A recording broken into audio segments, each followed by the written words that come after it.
بسم الله الرحمن الرحيم. ألف لام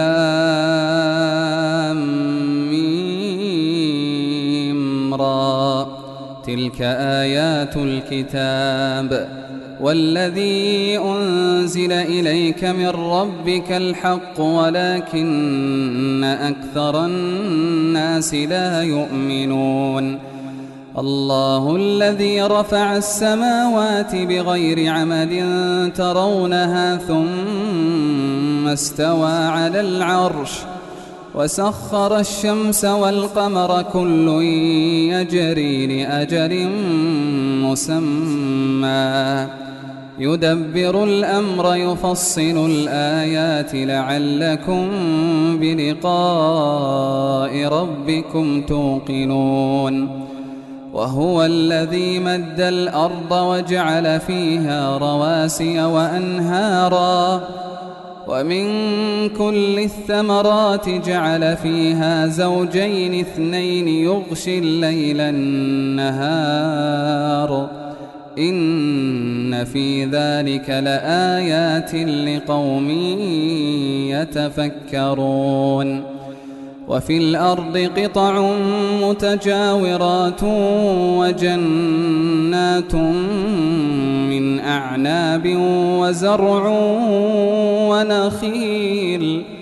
ونخيل صنوان وغير صنوان يسقى بماء واحد ونفضل بعضها على بعض في الأكل إن في ذلك لآيات لقوم يعقلون. وإن تعجب فعجب قولهم أإذا كنا ترابا أإنا لفي خلق جديد أولئك الذين كفروا بربهم وأولئك الأغلال في أعناقهم وأولئك أصحاب النار هم فيها خالدون.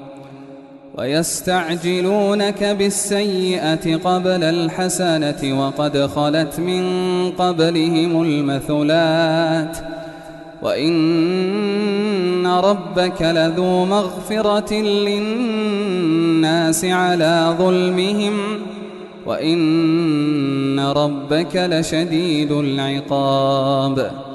ويقول الذين كفروا لولا أنزل عليه آية من ربه إنما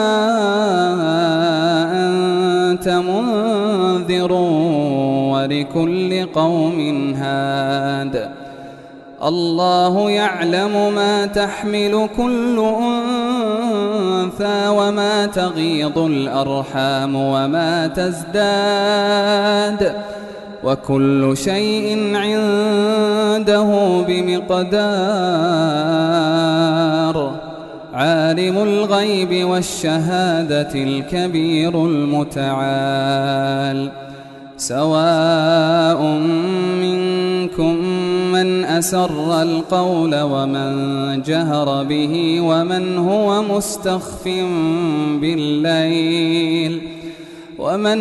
مستخف بالليل وسارب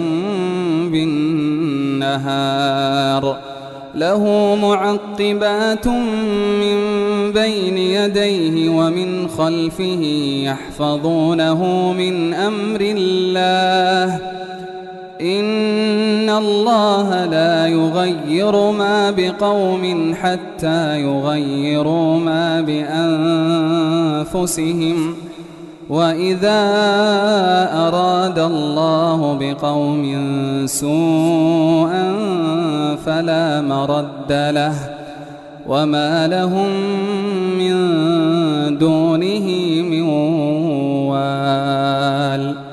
هو الذي يريكم البرق خوفا وطمعا وينشئ السحاب الثقال ويسبح الرعد بحمده والملائكة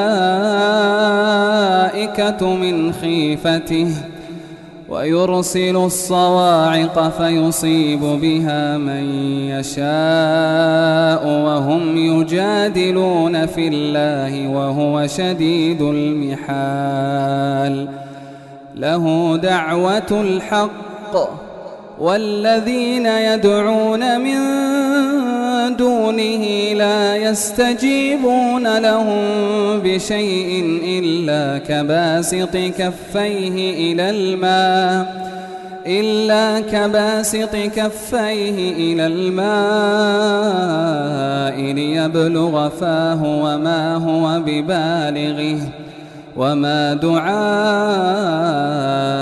الكافرين إلا في ضلال ولله يسجد من في السماوات والأرض طوعا وكرها وظلالهم بالغدو والآصال.